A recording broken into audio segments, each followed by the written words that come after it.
নমস্কার। পুজো আসবে আসবে এটাই ভালো ছিল।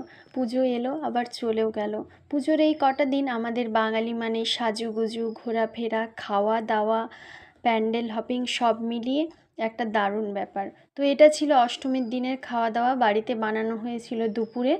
লুচি ভাজা প্রায় শেষের দিকে, এটা শেষের দিকে লুচি ছিল।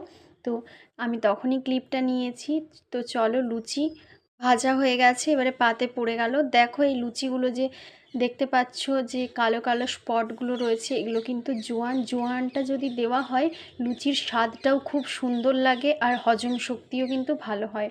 তো তারপরেই আমাদের পড়ে গেল পাতে পনির, কাবলি ছোলা, টমেটো আলুর তরকারি, আর ছিল নারকেল কুচি দিয়ে ছোলার ডালের তরকারি, একটা মিষ্টি মিষ্টি স্বাদের।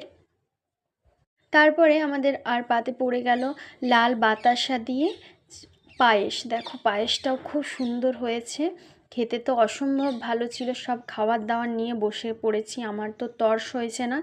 এবারে কিন্তু লুচিতে কামড় বসাতেই হবে। তো লুচিতে এবারে প্রথমে আমি একটু নিয়ে নেব কাবলি ছোলা আলুর যে তরকারিটা ছিল, অর্থাৎ যে চানা তরকারিটা ছিল।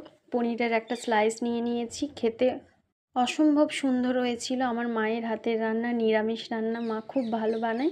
তারপরে ছোলার ডালটাও একটু টেস্ট করে দেখে নিলাম। লুচি দিয়ে এই কম্বোগুলো কিন্তু দুর্দান্ত লাগে।